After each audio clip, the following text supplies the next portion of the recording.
Olá! O Brasil nunca teve um número tão baixo de professores concursados atuando nas redes estaduais. A queda ocorre ao mesmo tempo em que acontece a consolidação de outro tipo de contratação nos estados, os professores temporários. São contratos de duração de 2 anos, mas que, como veremos no programa de hoje, em alguns estados têm durado bem mais do que isso. Sobre os contratos temporários nas escolas e a consequência dessa modalidade sobre a vida de professores e alunos, eu converso com Idilvan Alencar, do PDT do Ceará, e Luciene Cavalcante, do PSOL de São Paulo. Muito obrigada pela presença dos dois. Eu queria começar o programa com uma arte na tela sobre a consolidação desses números. É uma arte que vai mostrar a evolução em 10 anos. Então, a gente vê pelo tipo de contratação, nós temos um tipo de contratação que diminuiu consistentemente, que foi a contratação de efetivos, ou seja, concursados, e outra que vem aumentando também consistentemente, deu uma estabilizada no final, mas tem aumentado a contratação de temporários. Minha primeira pergunta, ela é bem óbvia, né, para a gente começar o debate. Por que o número de efetivos diminui e o número de temporários aumenta? E se essa é uma questão global, a gente está vendo ali o agregado, a gente não está vendo estado por estado. Mas por que e em que estados essa situação é mais grave? Bom, é importante dizer que a Constituição Federal de 1988 diz que o ingresso no serviço público é através de concurso. Excepcionalmente, na prestação do serviço da educação, que é um dos mais importantes para a população brasileira, são admitidas contratações temporárias, mas em casos excepcionais. Não pode ser a regra. Quando alguém adoece, quando alguém sai para fazer um mestrado, se afasta, quando alguém sai para ocupar um cargo de comissão. E o que está acontecendo? Esses dados mostram que isso virou uma regra, não pode ser dessa forma.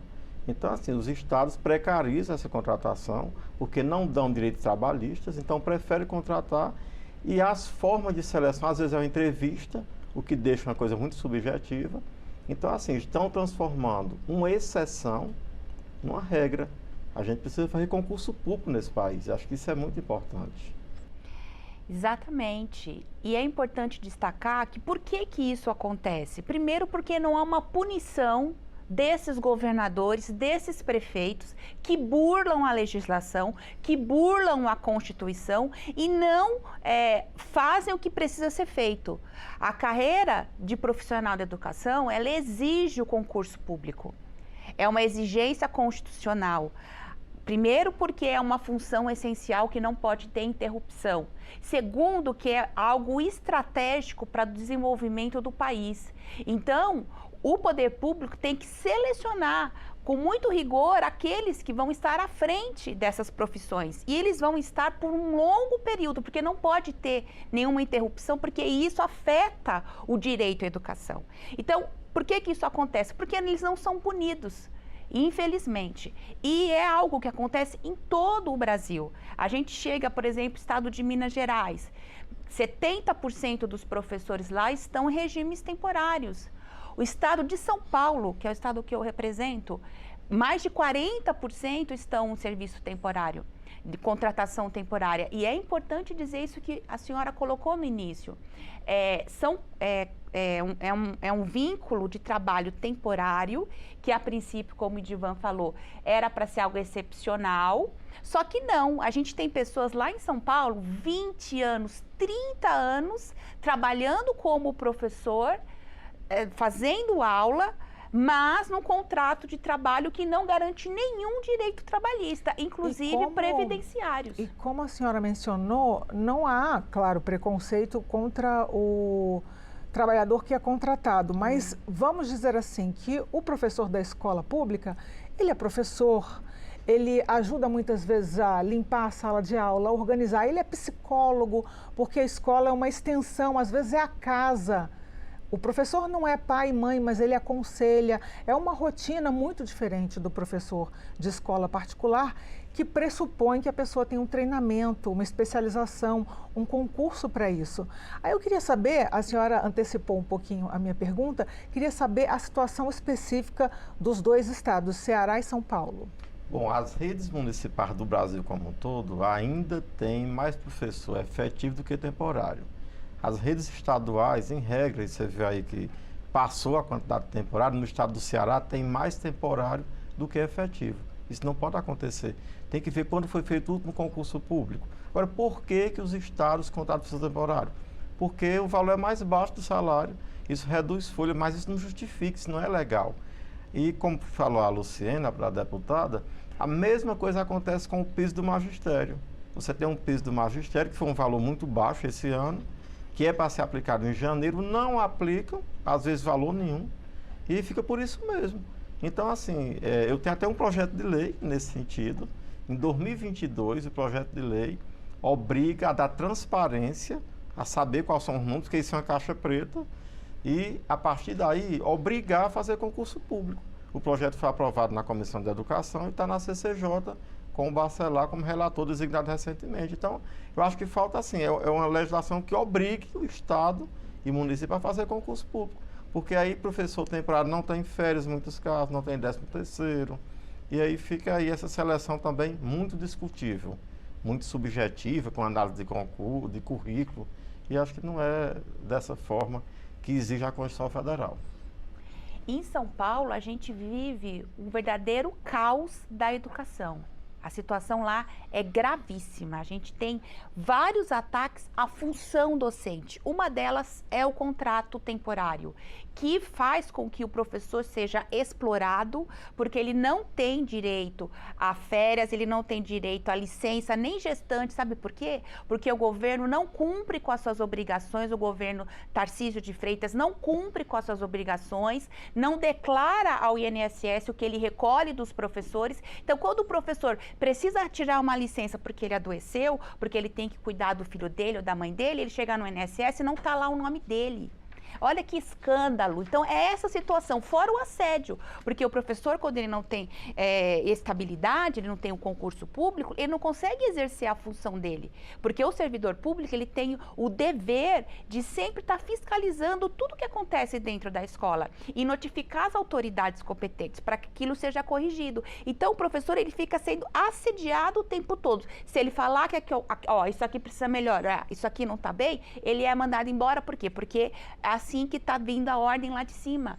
Então, é uma legislação trabalhista muito mais frágil, uma relação extremamente precarizada numa função que é essencial, não tem nada mais importante. Você pode perguntar para qualquer família aqui, o que você quer, o que você deseja para o seu filho? É uma educação de qualidade. Educação é relação, é feita por pessoas. Essas pessoas, elas precisam ser cuidadas com dignidade, elas têm que ter direitos fundamentais. A gente está falando aqui de direitos que estão na Constituição, que não são respeitados, porque esses gestores não são punidos. A senhora falou em Constituição, mas não existe um plano nacional de educação que prevê, pelo menos que eu lembre de cabeça, que até 2017 fossem alcançados percentuais mais ou menos iguais a 90% de concursados. O que aconteceu com o Plano Nacional de Educação? Nós estamos, esses próximos dias, exatamente avaliando cada uma das metas, porque chegou o período de avaliar, a gente propor novas metas, se possível execuível, desse Plano Nacional de Educação. E é também importante deixar claro que, em alguns casos, é necessário contratar o professor temporário. Eu apresentei outro projeto de lei, que é o 2009/2022, que diz: quando houver necessidade de professor temporário, em caso de vacância temporária, eles têm que ter direitos trabalhistas. Né? Não pode ser qualquer contratação. E eu também alerto um fato... Quais são os direitos trabalhistas? Férias, 13º, né? Recesso. E assim, eu também faço um alerta, a formação de professores, mas eu faço um alerta aí sobre um possível uso eleitoreiro dessa contratação. Né? Por exemplo, se o município faz uma entrevista e de repente contrata X professores, então, ano de eleição, ele vai demitir esse professor, o professor vai ficar do lado dele. Isso é uma coisa também para a gente investigar e colocar uma lupa em relação a isso, especialmente em municípios. Por isso que é importante fazer concurso público. A nossa luta, enquanto parlamentar, aí, o deputado Luciene e outros deputados, é que os estados e municípios façam concurso público. Agora, alguém que eu falo aí é o Ministério Público, a Justiça tem que determinar.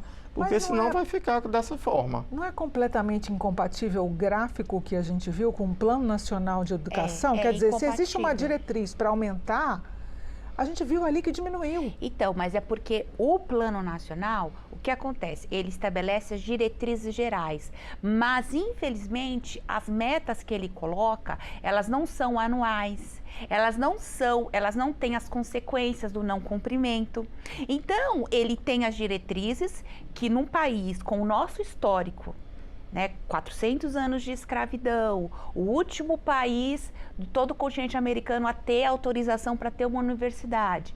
Aqui a luta pelo direito à educação é assim, ó. A Casa Grande não quer que a gente tenha acesso à educação.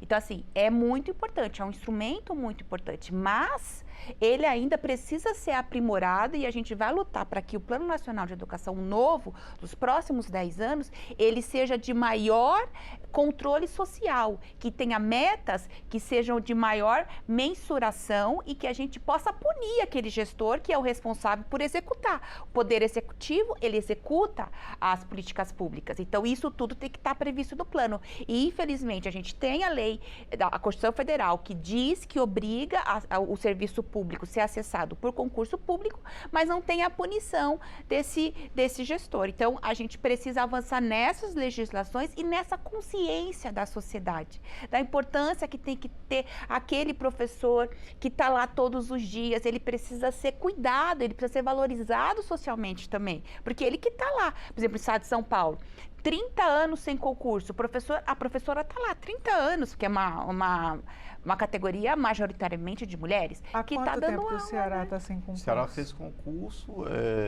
na gestão do então ministro Camilo Santana. A última vez ele esteve, nós chamamos os últimos agora, né? Ficaram cadastro de reserva, então está na hora do segundo concurso. Foi feito, o Camilo já passou 8 anos, já na segunda gestão dele foi feito um concurso, então precisamos fazer um novo concurso agora. Agora é importante dizer que isso não acontece só em rede municipal e estadual, não. Nas federais também, universidades públicas, institutos federais, e vem acontecendo essa redução há uma década. Agora houve a inversão da curva, aí chamou a atenção. Né, porque houve inversão da curva, porque enquanto a gente denunciava, não estão fazendo concurso, agora tem um fato muito forte, existe mais temporário do que efetivo na rede estadual. Isso chama a atenção.